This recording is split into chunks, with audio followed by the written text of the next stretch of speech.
Just when you thought insanity couldn't get any worse? Well, episode 4 is for you then, as The Walking Dead the final season is finally over. It's the end of Clementine's story. A 6 to 7 years long journey, it's all over. We'll remember this throughout our lives. But as now episode 4 is in the past, we can finally talk about it, aka review it, and that's exactly what we're going to do today. But you can also tell us your thoughts, as you can vote in the cards top right of your screen, where you can choose from great episode, okay episode, meh episode, poor episode, worst episode, and answer our question of the day. Do you like the ending of the final season? Yes or no? With reason, of course. But forget all of that. Welcome to Ups and Downs, a show where we'll go through the entire episode, game, whatever, give good bits an up and bad bits a big fat down. I'm your host, SmackNPie. Let's up The Walking Dead final season episode 4 down.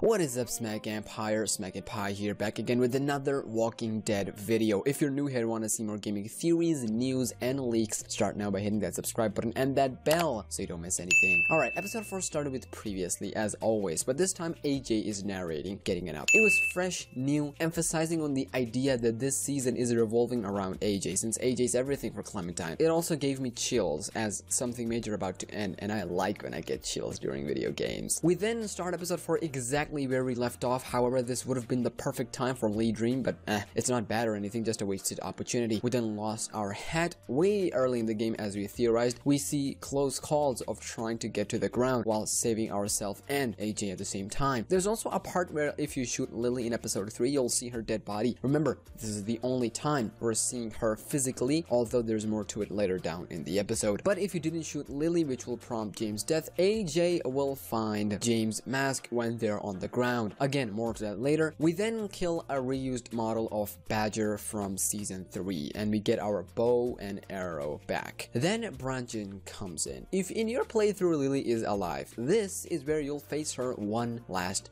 time. And get ready for something we've never done before on this show, a down and an up at the same time. Up for the continuity, as I feel good about myself when these games makes me realize that, hey, you did not waste your time playing the last episode. It does indeed have consequences, and it's just freaking Lily, so why not? However, down for what and how this went. We get 3 sentences to say to her as we see Lily, a character from season 1, 6 to 7 years ago character, seeing her escaping like this while we miss all 3 shots. And the good part about this, if you miss all 3 shots, I mean, if you shoot in all 3 times, you'll get a F you Clementine dialogue. I liked it. It's honestly a bummer, as we still didn't learn the lesson from previous episodes. Episode 2 was good for Lily, because it was the introduction. Episode 3 prison scene was great, but after that it was just meh.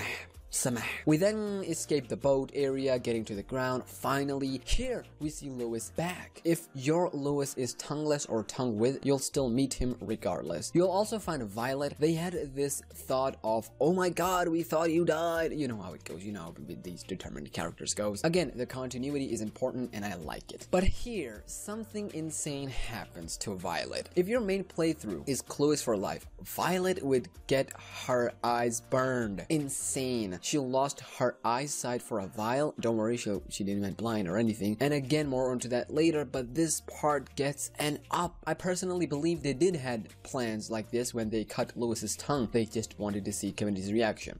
Good shoot. Then comes absolutely worst part of them all. Whose auntie? Why is she even here? Whose auntie is this? She is still alive. Military wannabe is still alive. I don't know, man. I'm tired of seeing these characters. At least have some development for them, so at least I don't feel sickness when seeing these characters. Developers, if you want to push them as important characters, at least have some sort of development for each character. But yeah, reused assets, I hate those. We're not only fighting walkers, but these suckers as well. We also find Omar, Asim, and Villy along Ruby, still mad about how this sucker chronic masturbation Villy's still alive. We then shoot military wannabe, thank god, finally, and Walkers kills whose auntie is this, thank you Walkers, I owe you one, triggering Minerva, still my bae, and eventually getting bit. I like how they kept pushing the idea of it's too late for her. Her home was Delta, is Delta, no one can change that. Because remember, she is brainwashed. We then lost Minnie in the fight in the herd and escaped. But meanwhile, well, we found 10. We then split up, so now Tennessee, AJ, and Clementine are alone. Cool. We then find ourselves in a cave. This is where more branching comes in. If your James is alive, you'll find him here. This point before entering the cave. He'll join you in this cave, trying to find a way. Then this is where the insanity happens. James gets all fuzzy and overprotective and now pushing the agenda of "you're not a good mother" to AJ. You're teaching him evil things. Yeah. It was going cool. It was going great. And the fight was on. And as soon as AJ said, "I liked it."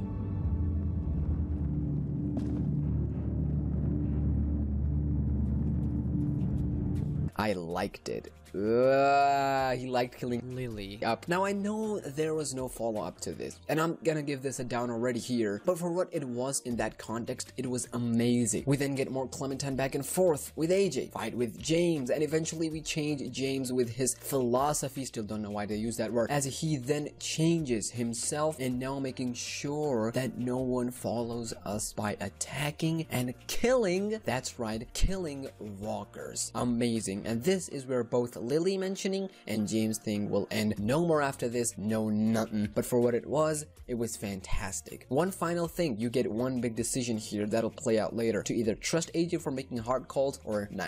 We then get outside and depending on lover or your friend, we'll find Violet or Lewis. They said that they couldn't help themselves, stop thinking about you. And this part was basically more development for these characters getting it up. We get Castle Violet, Strike Light, whatever that was. What? We then get to our favorite part of the episode, the bridge scene. Okay, it's a lot, so stick with me. We get to that bridge. There's a gap to jump to the other side so we can get to the boarding school. But before we do that, we hear... Yeah, I think we can. We just gotta be careful not to land too hard.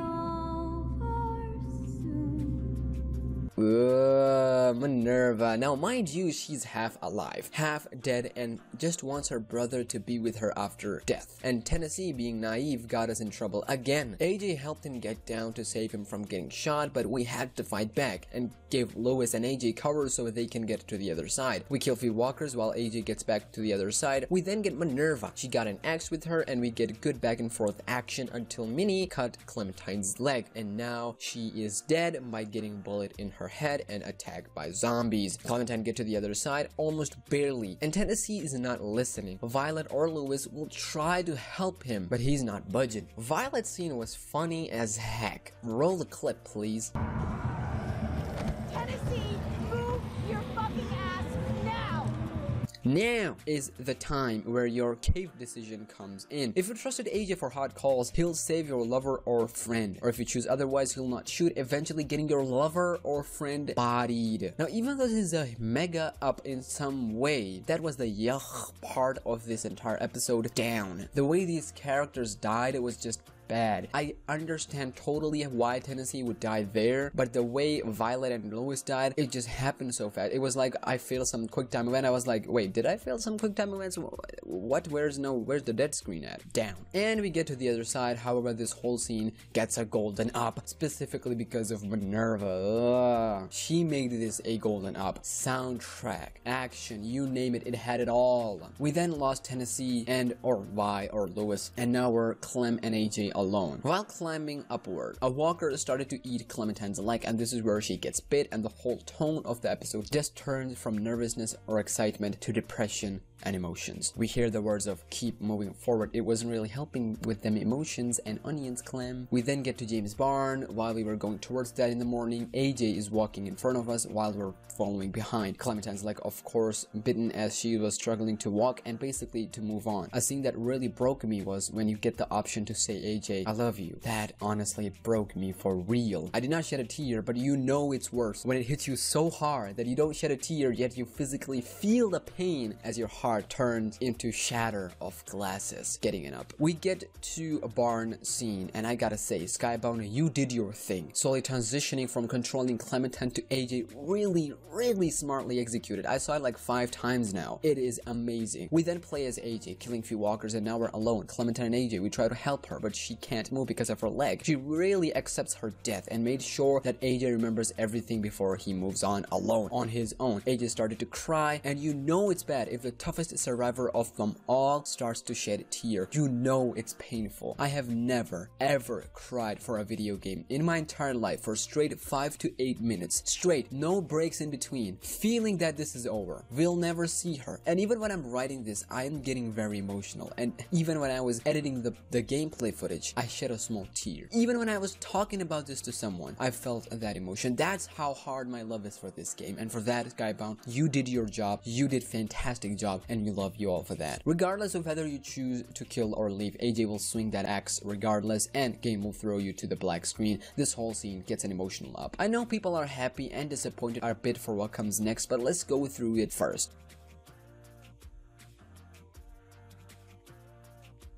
We then get to play as AJ. Rosie is with us. We finally get some fish and we find Clementine's hat thanks to Rosie. If AJ didn't shoot Tennessee, he'll be alive here and he'll ask AJ to teach him how to be tough and survivor just like himself. We then get back to school, everything is fine, everyone is normal, and out of nowhere Clementine is alive. We talked about how that happened yesterday, but the reaction after this was insane. On one hand, we got people who are happy and satisfied with the ending. On the other hand, people who are disappointed as this was a linear and one ending only. Regardless, she's alive and she's the leader now. We even get a hint for possible future DLC or even a season 5 as we find new group, and a good one final time back and forth between Clementine and AJ, with Clementine telling AJ exact same thing as Lee did during that train scene of, I was just making this all up, did I do a good job? It was emotional. Clementine, stop with them onions. Finally, we put Clementine's hat back in our room with the text of thank you for playing. All of that gets an up. But before ending, we had no follow-up to Lewis's tongue, Violet's eyes, or even no details on Clementine's crutches apart from what AJ did. No Lily talk, no James talk, and especially no evil AJ follow up. For those, a big down. But it does not matter as we finally ended the ride, the journey of Clementine. It was an honor and privilege to play this and talk about it. There are a lot of possibilities of future content, season 5 with AJ or a DLC with previous character. So much and so many possibilities, but it's all up to Skybound. Personally, I liked episode 4 for what it was, and within the context of what happened during Telltale shutdown and only 25 people working for this game, hashtag still not bitten team, I salute you. Kent Muddle,